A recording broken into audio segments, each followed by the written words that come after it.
Hello, this is Alex Calvo Garcia. You're listening to the Iron Hour podcast. Hello, Iron fans. This is another episode of the Iron Hour podcast. I am your temporary host, I think, with Barra still working away. I'm very, very happy to say that I'm joined by two of our usual panelists. However, the one and only Gareth, although if you are watching this on YouTube, he might appear as a dot. Iron Army, mate, how are you? I'm good, thank you. Sorry, I was just scrolling. I'm back. No, I'm really good. Had some physio today on my arm, and yeah, that's all I can tell you, really. Excellent. Well, hopefully the arms better soon. A weaker man than me would make some jokes about what you're now not able to do with your arm, but I won't. I can't do the dishes. Can't do the dishes. Or vlogging. Yes, he's having to vlog with his weak hand, which is not a euphemism. That's literally what he's having to do. Sorry. Speaking of vlogging with your weak hand, Marco, how you doing, mate? Yeah, I'm going to go by the name of Joe Rowley at this point because I am just consistent. Whether you like it or not, I am here every week at this point. But no, obviously we're going to come on to the Morecombe game, and much like Scunthorpe, I'm here despite playing bad and getting results. So yeah, I'm looking forward to it. Excellent. I mean, couldn't have put it better myself. So thank you very much for both of you joining. As Marco says there, we've got another action-packed podcast for you. We've got a couple of nice little surprises for Iron fans. We'll review the Morecambe game, and we'll also look forward to a bit of FA Cup fourth qualifying round action with the Clunan Derby, I think we're going to call it, with Scunthorpe versus Kings Lynn coming ahead on Saturday. But before we do all of that, just want to give a quick shout out to our sponsors. So Best Banks Wholesale, Hole in the Wand, No Film, and AC Photography and Videography. Very, very grateful for the support that help us put on podcasts like this. So yeah, thank you very, very much for that. Why don't we go straight to the special surprise? As we say, we're going to be looking forward to the Clunan Derby. Scunthorpe at home to Kings Lynn in the FA Cup fourth qualifying round tie this coming Saturday. And we've got a message from the man himself. Hi, Scuddy fans. Give the INR podcast a listen and be in with a chance to win my match-worn home shirt from last season. Now then, Marco, really, really great to hear from the Irons promotion-winning captain from last season, the one and only Michael Clunan. What was he on about? Tell us more. Yeah, no. So obviously ahead of the Clunan Derby, we've been going a long time now on the podcast, and it's one thing we want to do is give back. So we have obviously we were delighted to sponsor the captain shirt last season. So not only do we have that, it's a piece of history. It's signed, match worn, promotion winning, captain wearing, promotion winning shirt. It's right there on my door, and you guys listening, sharing, promoting the podcast, get entered into a draw to win. So all you've got to do is share the original post, which we will put on both our Facebook and our Twitter page. So you need to share the tweet or the Facebook message, or the post. Tag a fellow Scunny fan who you think could be interested in winning this, and also follow the page, whether that be our Facebook or the Twitter page. In doing so, you'll get entered into a raffle, and after the game on Saturday night, hopefully progressing into the next round, we won't decide, the computer will decide the winner, and we'll take home this piece of Scunthorpe history. Our first promotion in a long, long time. And look, big thanks to Clunan. We couldn't have sponsored a better player. Send us that message over. We really appreciate that. So yeah, look, it's up to you guys. It's a cracking piece of history, whether you want to frame it, put it on your wall, or just smell it at night. That's what I've been doing. So yeah, please do get involved and share, because it's. Is Melissa aware of this? She's been gone like a week. She's back now, but she did have questions when it was over the top of her pillow.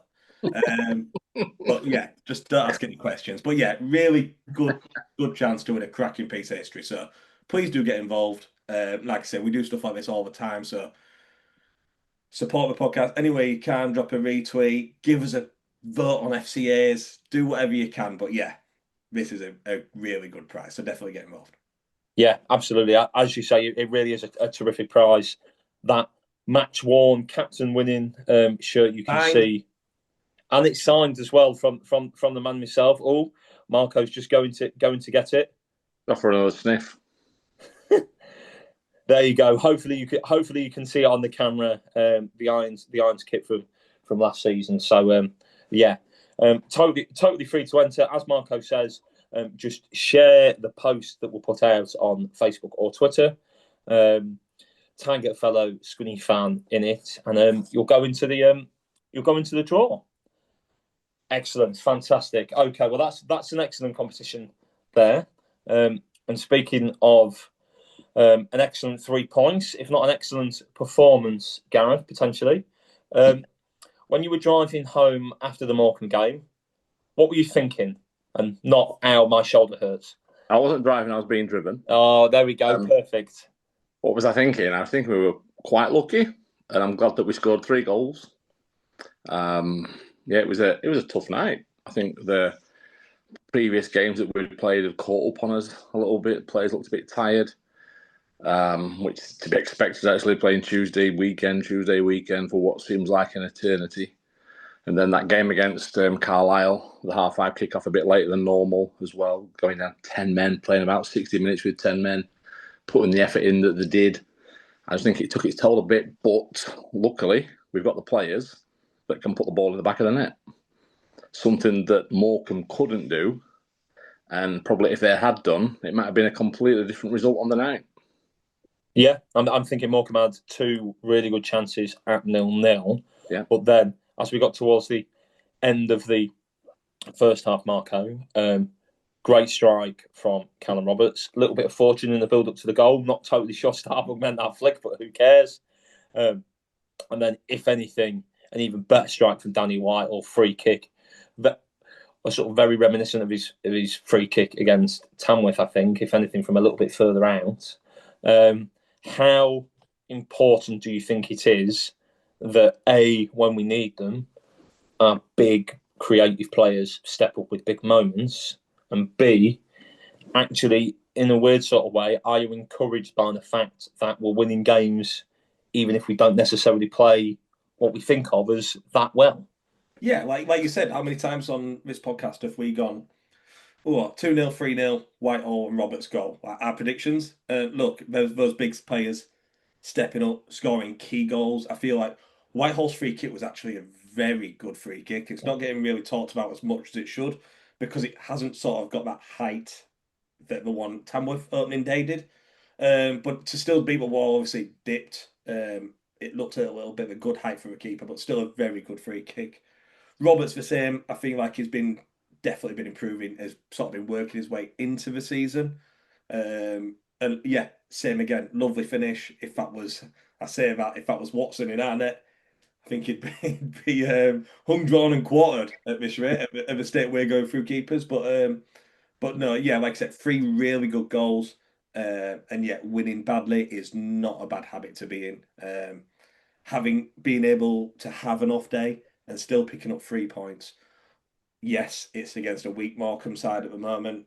Obviously going through a transition. All credit to obviously their team and their manager. Is it Ashvir Singh? Ashvir Singh. I feel like they really did play some really good attacking football at some points. And it's easy to say, obviously on the keyboard, I think I put a tweet saying I wouldn't want to play with a month's time, but it's sort of, I don't know the right word, it's just not demeaning, but as a Morecambe fan, you'd be like, yeah, it's all right saying we've played well and we've done this and that, but it means absolutely shit all if you're not getting any points. So hopefully we do start picking up because it's good to see a team on the front foot and actually playing a very strong game and how it should be. So yeah, all credit for Morecambe for coming up and giving it a go. And again, like you said, I think we've got away with one. I feel like on another day, if they had a Whitehall or a Roberts or a player of that ilk up to the top end of the pitch, it would have been a different story. And so yeah, look, winning badly is something I'll never get bored of, something I'll never complain about. But yeah, it was a good day and job done, and I'll be interested to see what he does on Saturday. Yeah, like I said, Yeah, so, I mean, go on, Gareth. I said going back to Morecambe, I think that's what they were missing, wasn't it? A striker, really. Everywhere else on the field they looked good, but yeah, it was just that final third that let them down.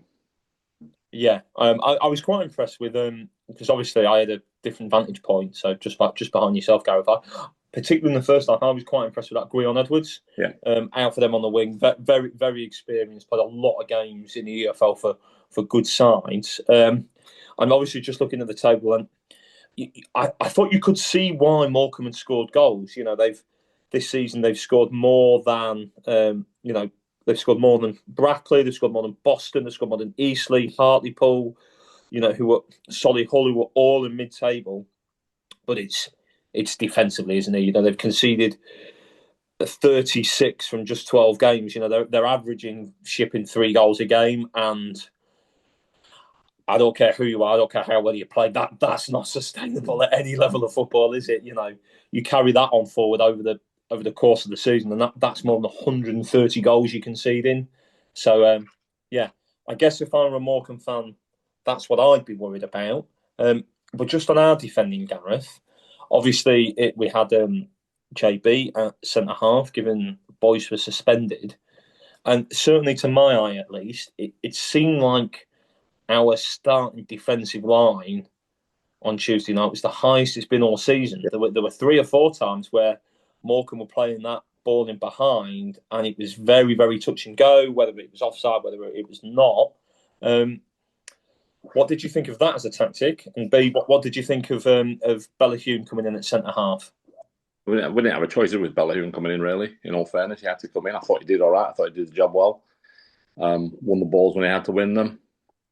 Made a nuisance of himself. But yeah, the high line, you could see the pace that they had. The balls, you could see that Morecambe were trying to play balls over the top as well. I think Edwards in the first half had one straight down the middle that he ran onto from the wing, and fortunately Watson stretched up and got it. That was a great save. Certainly from where we were sat, I thought that was in. Yeah, it probably should have been in fairness. But yeah, and then that rebound, when they got it to the byline and they pulled it back again, they should probably score that, really. Yeah, but I'd just like to say that the high line and the pace they had, if they'd have got in, I think they got in once, didn't they? I think Denton got back. I think it was. But yeah, we'll say with the pace that they had, if it had been Will Evans, I don't think he'd have got back for it. But yeah, that's what they were trying. We were playing high line. I don't know why we were so high up the pitch when they've got the pace that they have, but we won. So, Absolutely. Couldn't have put it better myself. Now, Marco, obviously the win and crucially the fact that we won by 2 goals has put us up to 4th, above Boreham Wood. We do still have a game in hand on Forest Green and Carlisle above us in 2nd and 3rd, but not Rochdale. In fact, have a game in hand on us. And their top goes to show just how well Rochdale have started the season. 8 victories, 4 draws, and 1 defeat. Obviously, we've got a little bit of a pause in the league campaign for this week due to the FA Cup. How pleased have you been by that start of to the season, and how far has it surpassed your expectations? Yeah, I think there can't be many Scunthorpe fans who say it hasn't surpassed expectations. I mean, like you said there, 8 wins, 4 draws, and just the 1 defeat. I think it's fantastic. And like I said, I think it's a lot of credit has to go to Butler. Whether you agreed with him or not last year, I know he took his fair share of criticism regarding formations and shape, but just what he's done with this squad, with the belief and the overall performances. I mean, that 1 defeat was Carlisle, which 90% of the people who left that stadium would not say Scunthorpe deserved to get beat that night. So yeah, huge credit to Butler and the lads. It surpassed all expectations, and yeah, long may it continue. But I just think it's very important we just keep ourselves sort of grounded, keep ticking on. Butler will be the exact same. This Saturday is probably quite a welcome distraction, a chance to give players who haven't been playing as much as other players. I'm thinking your Dentons, Deck Howe looked flat out on Saturday just because of his work rate. I think we might see Sellers Fleming, players of that ilk who deserve. I guess just on Sellers Fleming. Wow. Another substitute appearance, another goal. Great finish, wasn't it? And as annoyed as he'll be to be starting on the bench, he really does suit that role of coming off and sort of running at tired legs. He's got that pace. He's obviously bulked up a little bit. He's not a small guy. He is a really big threat and someone you cannot be asked running after 7. and I think you've seen it with particularly his York goal and the Morecombe goal. When you've got Roberts on the right looking to come inside and bring it onto his left foot, actually then having Sellers Fleming as really like an inverted winger, an inverted forward, whatever you want to call it, doing the same from that side, shifting inside onto his right foot. That's a big threat, isn't it? Yeah, that position seems to suit him really well. And there's a lot to be said for a winger or an attacking midfielder who can come on and put defenders on the back foot straight away. And that's exactly what he does. As soon as he's got defenders pedalling towards his own net, it's anyone's. And for instance, obviously on Tuesday night, to get the shot off early, probably poor keeping. But again, it's on target. You're asking questions. And yeah, another well-deserved goal and a really exciting talent. And one that obviously I think everybody at Granford Park will want to see him for the remainder of the season if we can. I saw a few tweets and I thought myself, he's definitely an upgrade on Federa, which obviously came in to play that. He's playing that role at the minute, sort of the last half hour. But again, he'll be knocking on Butler's door. He'll want starts. I feel like you might see it Saturday. And it's a really good opportunity to sort of stake a claim. Obviously, he started at Carlisle. He was really unfortunate with a red card. It sort of changed the whole game and the whole shape. So you can't really take that too seriously. But no, yeah, massive shout out to Fleming because I think he's been a real positive this season. And again, good bit of scouting from Butler. It feels. I was in the pub earlier on and I says, that's not like you. I don't believe that. Right. I was saying, it wasn't today actually, it was the other day, but I was saying, I hope we can keep him for the end of the season. But I'm like, is that a player? We've made it. Like, he's still feel obviously he's one of our own, same as obviously Joey Dawson. So yeah, no, really good to see him doing well. And again, that's a lot of the new signings this year have all fitted in straight away. So again, like I started this segment, massive credit to Andy Butler. Absolutely. And you touched there on work rate of some of the players. Often work rate from staff behind the scenes is something that we just don't see as well. So given the recent news that the club announced that James Moody had been promoted into the role of general manager, I'm very, very happy to say that Andy Barraclough sat down with him earlier this week and we've got a fantastic interview with him right now. Right, well, joining me this week, we've got the newly appointed general manager of Scunthorpe United. It is Mr. Scunthorpe United himself, faithful servant of the club, Sir James Moody. How are you doing, James? Yeah, good, thanks. I'm not quite sure I've got the knighthood in the post yet, but very nice introduction. I might have milked it slightly in the intro there, mate. Just a little bit. We are so pleased to have you on the podcast this week. You know, obviously it's an opportunity to talk about your promotion in the last couple of days and talk about what that means for yourself, what that means for the club. But we'll kick off, by talking about the season so far. Obviously, only lost the one game, a victory over Morecombe last night. Probably not our best performance, but in terms of how it's going on the pitch, going pretty well. Yeah, I know it's a cliche, and I know Andy said it a lot. But if you'd have asked if we wanted 28 points from the opening 12 games, we'd have snapped your hand off and probably ran a marathon in the process. Lads have done incredible. Andy's done incredible. The staff have been brilliant.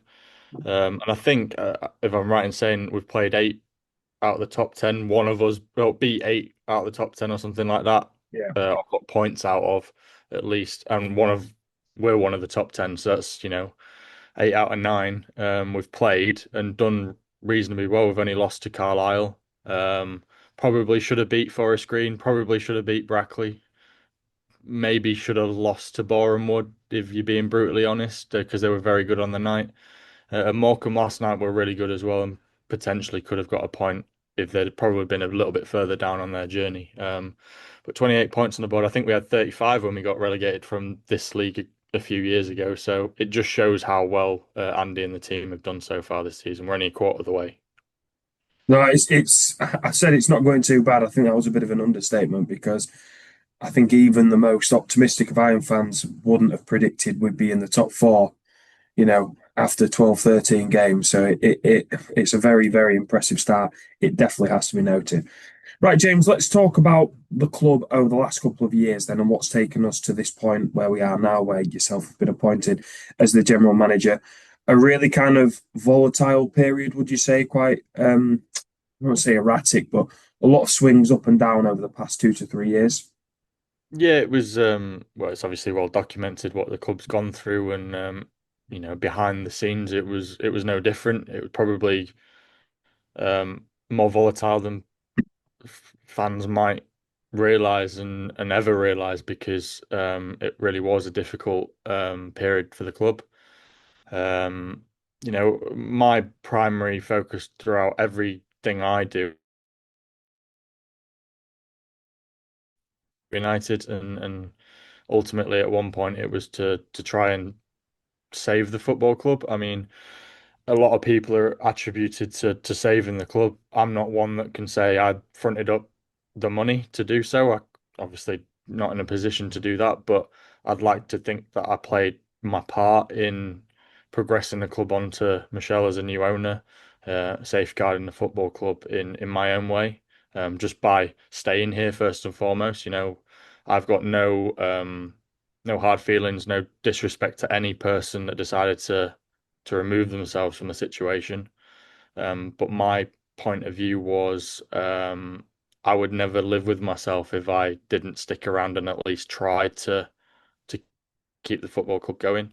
I mean, if it had gone, I'd have had the life to go on and get a different career, do something different. But I think if I'd have left and the club had gone under, I'd have never forgiven myself to think, could I have saved it? Could I have been part of the team to save it and move forward? So very happy I stuck around. I think it's going all right since the last couple of years have come round, and it's been a big challenge. Again, fans will see the surface probably of what we've had to deal with. We try and put out as much as we can, but ultimately there's a lot that goes on, and just to try to get the club back on track, and you know Michelle, Rog, Georgie, and everybody that's been a part of the journey as well. Let's not forget the directors that have come and gone during that spell, and the people that have helped. Everyone has contributed to getting us back to where we are now. So it's been a roller coaster. It's not been pretty at times, but it's all for the club. Does it feel surreal, when you look back now? And, in again, we have this kind of tendency where we tend to rewrite history. But when you look back now, and obviously yourself having been at the club for so long, you know just how close we were. Does it feel surreal? Does it almost feel like a little bit of a dream because of the position we are in now, where we are really knocking on the door of returning to the EFL? Yeah, it does. I mean, I always look back to losing to Boston in the playoff semi-final, and don't get me wrong, we're all stood in the stadium. I'm upstairs in the press box, and we're all shell shocked. We all thought it was the fairy tale ending to that season, and things like that. But I think pretty quickly after the game, still gutted. Don't get me wrong. I said it wasn't our time. It was 125th anniversary, the Lord, everything that went with last season was incredible, and I said to go to the playoff final, to do it here at the Attis Arena in front of the fans, new records, etc. It is like we've been living a fairy tale over the last couple of years, and I know people remind me of what I said on the pitch against Buxton, and we all thought that was the last time we'd ever be in the stadium. So to come that far in 2 years, it's just over 2 years now, has been incredible. Yeah. Right. Well, let's talk about your journey then at Scunthorpe United, because I think some fans probably don't. In fact, if I'm being honest, James, I'm not sure I can remember how it is that you started and the various different roles you've had. So, how did it come about when you started working at the club? Yeah, so I think it's probably one of the most unique stories in football, really, because I don't think many people remember 2009, back when I was 13, just turning 14. I actually won a competition, and that started my journey. So I entered this match report writing competition, which was, I believe it was launched by the club, and then they got the EFL on board, or basically it was kind of like a double competition. So I won it at Scunthorpe United level, got prizes from here, etc. And then it was judged by a guy called Tony Layton, who was the editor of the Guardian at the time nationally, and I Nice. actually won. I won that nationally as well. So I reported on the playoff final in 2009, which was Scunny Millwall. I'd have been there if it was Millwall Leeds or whatever. I'd won that competition. It was just fate that it was Scunny as well, which was really nice. And then from then, the head of media at the time, Chris Mumby, he asked me to write for the program. So I've written for the program since I was 13. Then when I turned into an age where I could be an intern, 16, 17 years old, he invited me in, and just from there, it's funny because people that I know, Jake Pullen, who works with me, I see him as a similar path to me. He's coming at 15 on work experience and never left. And that was pretty much what I did. I just kept getting offered different roles on top. So I'd media executive and then took on a bit of marketing, then got asked to take on the ticket office, got asked to take on the shop, did the PA announcing, did the scoreboard. Every year I just built and built and built. And then yeah, obviously the news on Monday got sat. There's a board meeting last Friday, and the board called me in and said, "Look, we want to recognise all you've done for the club. We feel like you're the natural progression into this role." And in some words, basically said, "Well, you've done every department. You know this club inside out, so you might as well officially lead it, I guess." What does that mean then? I'm guessing it's not just a paper appointment. I'm hoping there will be some kind of change to your role. What does it mean in terms of your ideas and getting them into action and driving things forward? But also, as I say, taking concepts from things that you're thinking about and actually putting that into action. Because I know you, James. You're quite an intelligent guy. You've got lots of ideas. You've got lots of thoughts on how the club can progress, and obviously financially make it lucrative for the club as well. Yeah, so there's a few things that I mean the board said to me first and foremost, you've got to delegate. People that know me know I've got a lot of roles. I do a lot. I don't sleep a lot. For example, I went to bed at 2:30 this morning after I signed off the program for Saturday's game. So, there's things that I have to look at and go, can Jake take it on? Can someone else take on the SLO role? Can someone else take on the player liaison role? I've got to do that first and foremost and kind of go, where do I see my time need to be spent better than it has been in this role going forward? What can I give away? And then in terms of the club, I've kind of said first and foremost, I'm on the ground every day. I'm here, which is important. So I know how everyone operates. I'd like to think I've got the respect of everybody behind the scenes, players. I don't want to go into all the messages I've had, but there's been loads from players past and present, even players I've not heard from for years. So I like to think that shows how much respect they had for me during the time they were here as well. So in terms of going forward, I want to put that structure in so everyone in every department knows exactly what they're accountable for, what they're responsible for, and make that kind of like the baseline to move forward. And then from there, it'll be implementing the new ideas. Um, but the ideas have always been there. It's about actually probably executing them and putting a plan over a period of time. Fans will have seen different initiatives come to the fore, like Voice of the Fans. We've just started that. It needs a little bit more of a push. The four that are in it have done really well so far behind the scenes, but we probably haven't shown too much of it out there. So it's about doing it so everyone can see what's going on. And then just implementing different things. We've had a lot of bubblings of, fan zones, if we can get that off the ground, museum. We obviously had the consultation for the new crest. We'll push that forward as well, based on the feedback we've had. We'll continue that forward, and I know Rog says it a lot. A continuous improvement. This club has come a million miles in 2 years. The stadium looks the best it's ever had since I've supported the club in 20 years. The volunteers do an incredible job, and it's just about doing things all the time, and putting probably timescales on things and holding people accountable. I ultimately will now be accountable to the board. They'll be asking me questions about my staff, I guess, now, if I word it like that. And I'll be holding the staff accountable for their roles and making sure the business drives forward in every aspect from off the pitch as well. You talked there about the fans' voice. Something I wanted to talk to you about because, as you say, we've had 4 appointments of, quite a diverse, selection of people.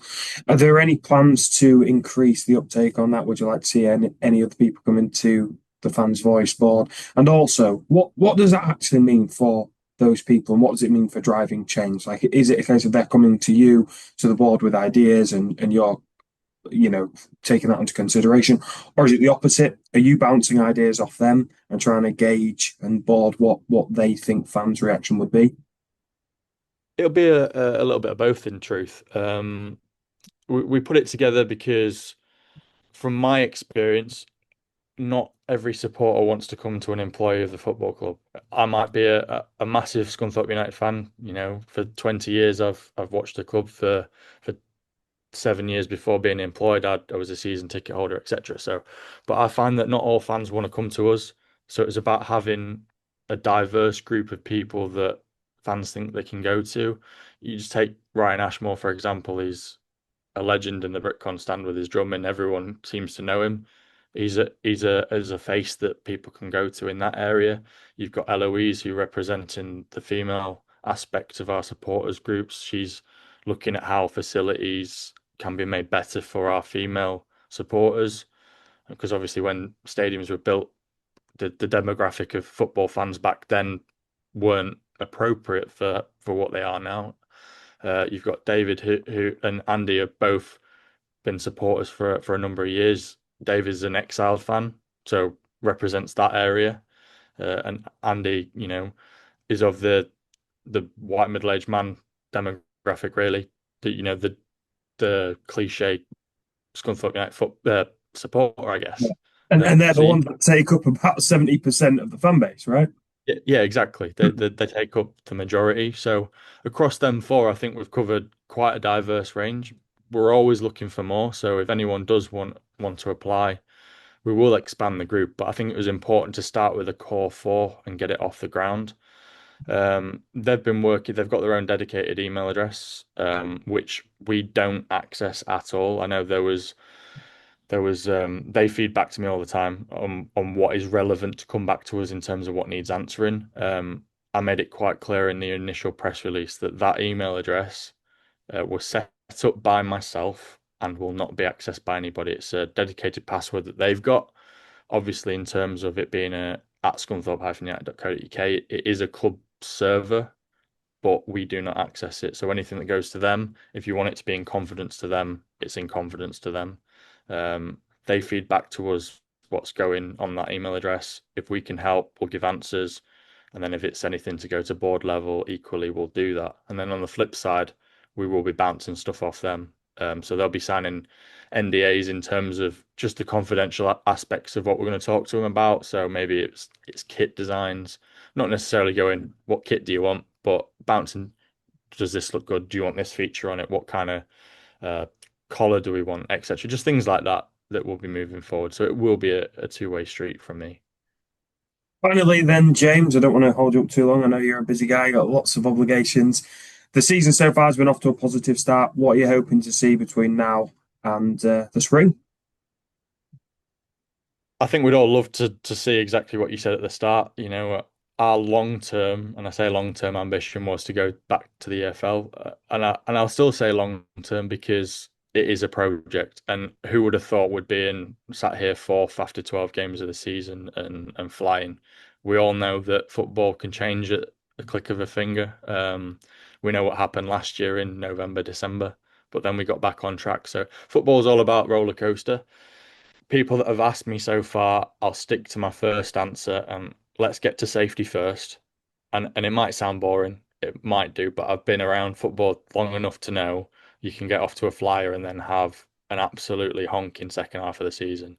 Let's get safe, let's get to a magic number, and let's build from there. I think most supporters would have taken 20th going into the season probably, just because, we never stayed in this league last time. Let's do that first, and then let's build from it. Can we get top half?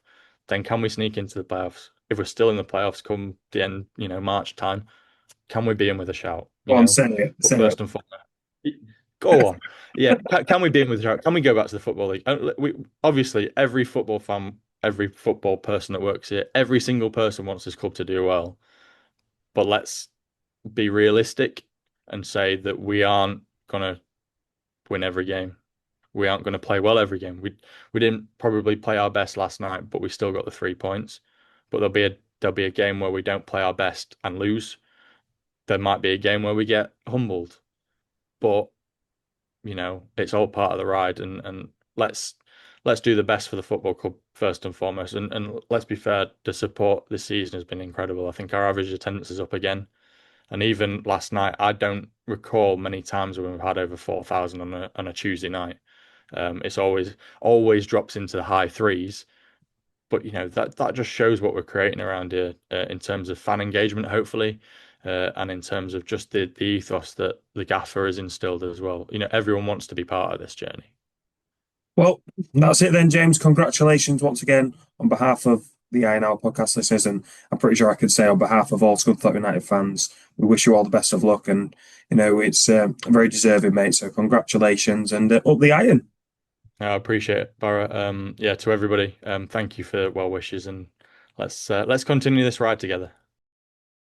Excellent, fantastic. Thank you very much for James sitting down with Barra earlier this week. Really, really good to hear an insight about his journey with the club as a fan, as an employee, but also what it's like, working behind the scenes at football clubs. Often, as supporters, we don't get to see what happens behind that curtain very often.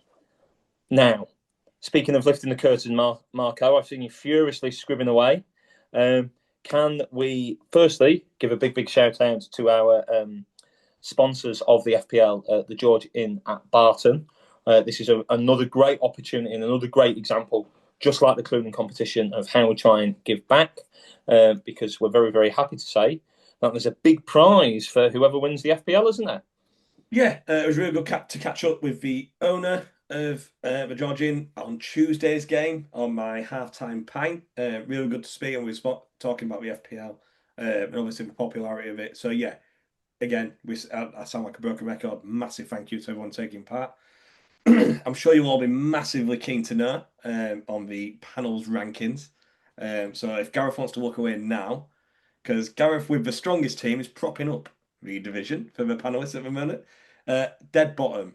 There's not too much of a gap. Like I said, there's still less than 100 points from top to bottom, which we've seen this week. A good captain choice, a good wild card or a triple captain can be easily made up. So it's not the end of the world yet. But we've got Becky at the top. So although she's not here tonight, she should be. She's got the best football knowledge apparently. We've got Becky, followed by Barra, me in the middle, Max in fourth, and then, like I said before, Gareth in fifth. But yeah, like I said, it's all to play for. But at the minute, Gareth will be walking out as a mascot at Glenford Park. So, and can I just say as well, and I'll be 50 that year as well, so it's like a double celebration if it happens. I've got to find some positives.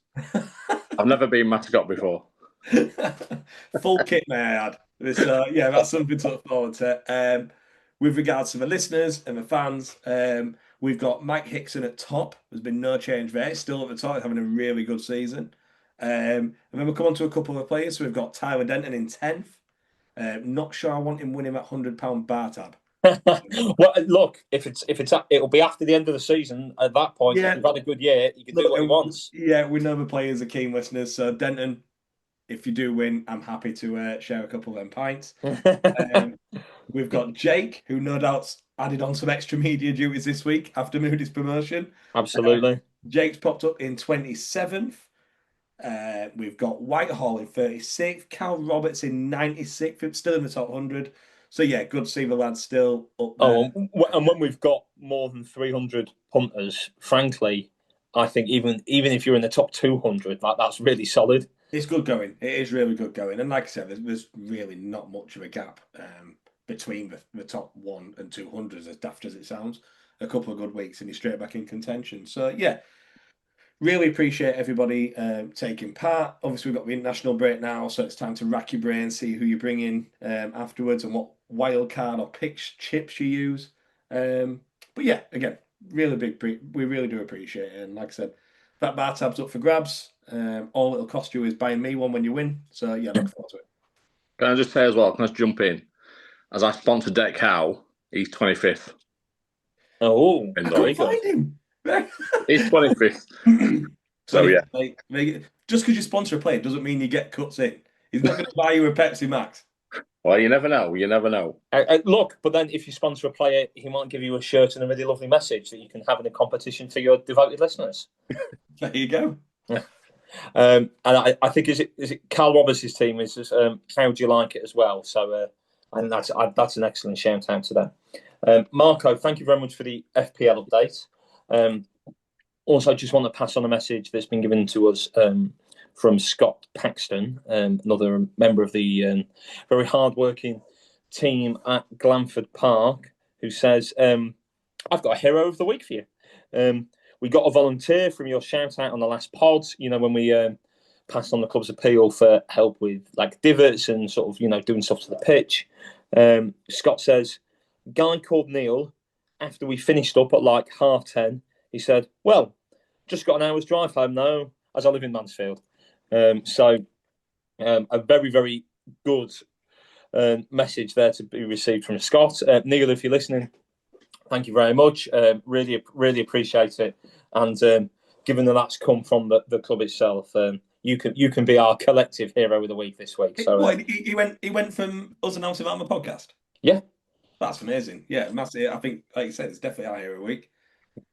Definitely. Can I just say, we'll just put in the link again for Martin Hopper. I'll put it on the podcast. Excellent. Help out at half-time, full-time with the pitch renovations, whatever you need to do. I will put something on the link. I think it's Martin Hopper at scunthorpe-united.co.uk, isn't it? Something like that? It's something like that. I'll put it down. I'll put it in this little bit. But despite his broken arm / rotator cuff / shoulder, Gareth is our tech wizard. So he'll do that in the description as well.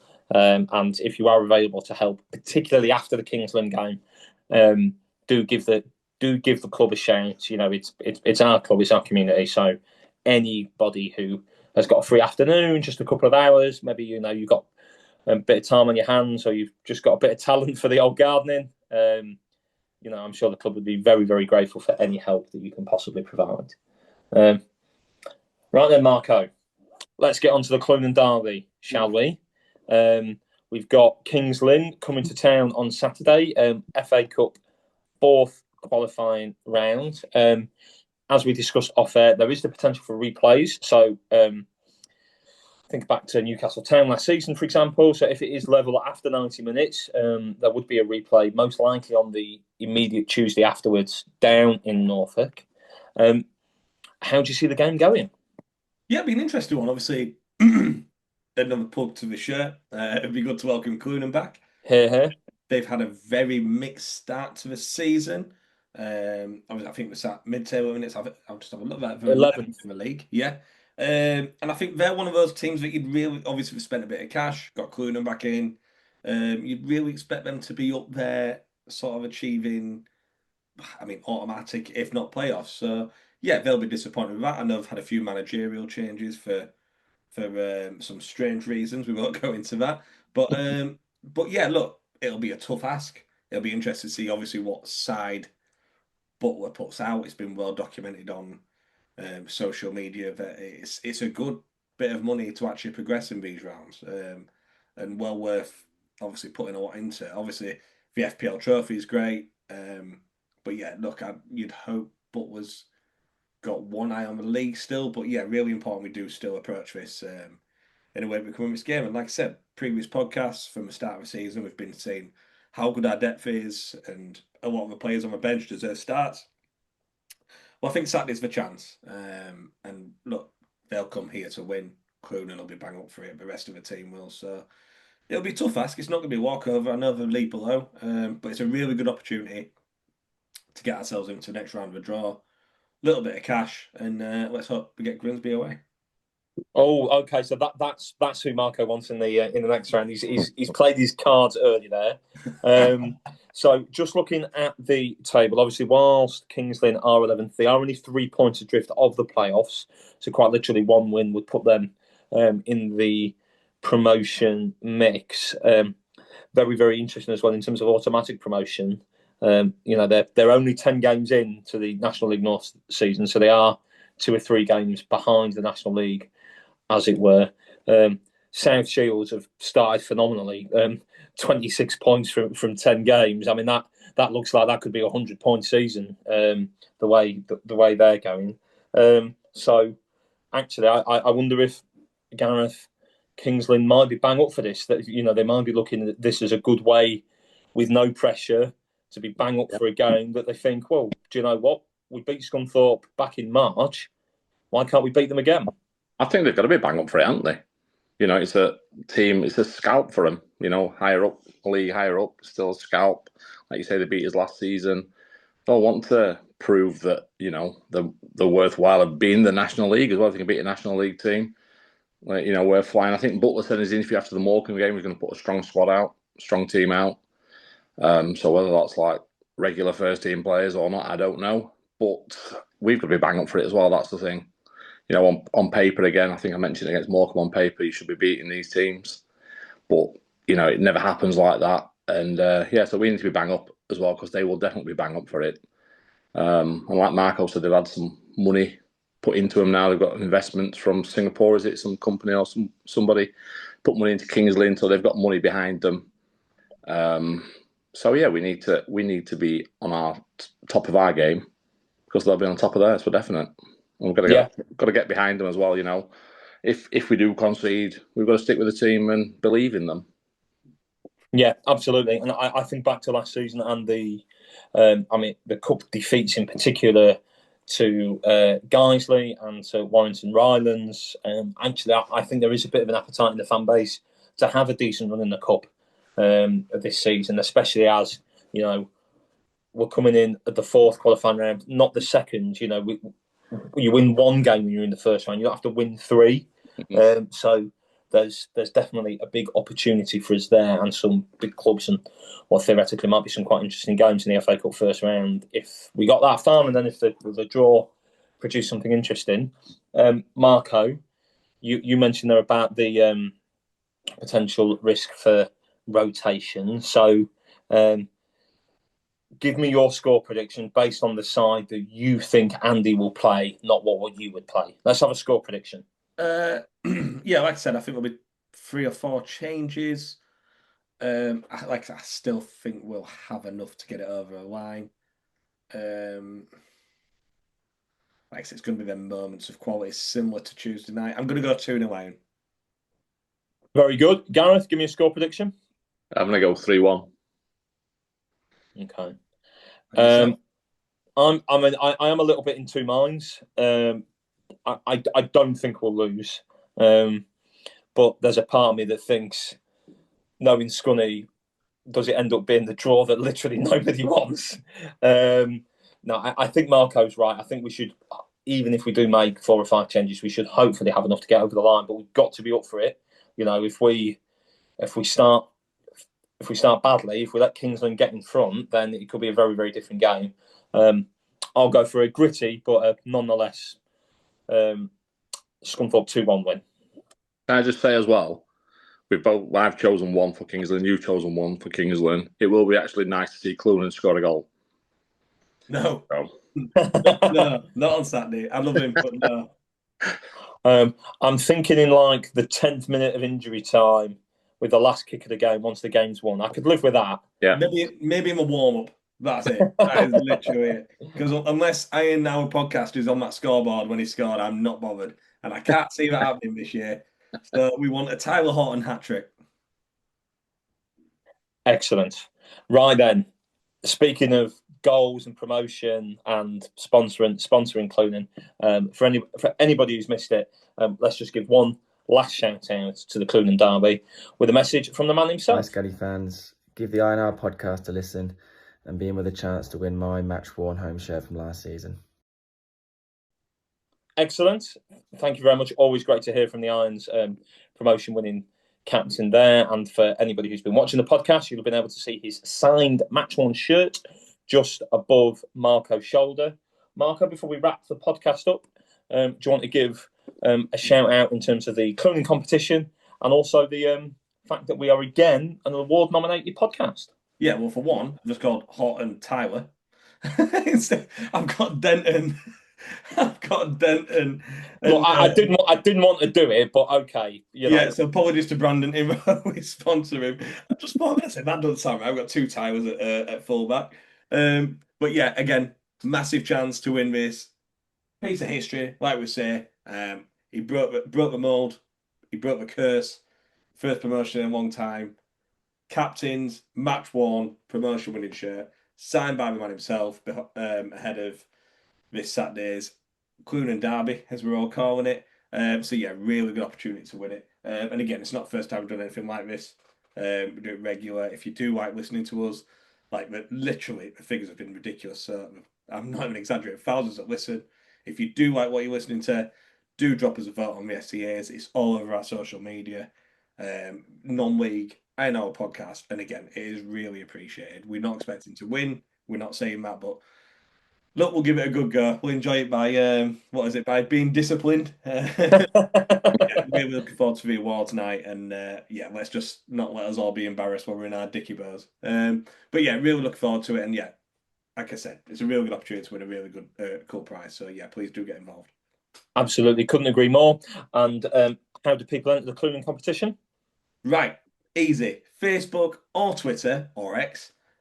Share the original post, whether that is on Facebook or Twitter. Tag a fellow Iron fan who you think would want to get their hands on this. And follow us. Either follow us on the Twitter page or follow us on Facebook. Or both. Why would you not want to miss anything we're doing in a minute? Because there's so much coming up. There's lots of surprises. We're recording podcasts now once, if not twice a week. Look at our fitness levels. Gareth's recording with one arm. So yeah, look, we're bare bones at the minute. We're talking about squad rotation. We might have to get people off another podcast, but no one wants that. So yeah, look, we're really enjoying what we're doing, and yeah, please vote for us, give us a follow, share the post, and yeah, like I said, I'm fed up saying it. It shouldn't need me saying it. This is a cracking prize. So yeah, do get involved. Excellent, and hopefully at some point next week, once the computer selects the random winner of everybody who's gone into the draw, we'll make sure that we announce it and put the happy winner in touch with their prize. So I can think of no better end to finish another action-packed episode of the R&R podcast. Thank you to Barra, thank you to Scott Paxton for his message. Thank you to James Moody for what I thought was a really, really interesting interview on what it's been like for him as a fan and somebody working at the club. Thank you very much for Michael Clunan for a great message. Really enjoyed sponsoring his shirt over the last couple of seasons. And most importantly, thank you to Gareth, thank you to Marco for joining us for another episode. And thank you to everybody for listening and watching another episode of the R&R podcast. We'll see you soon. Up the iron.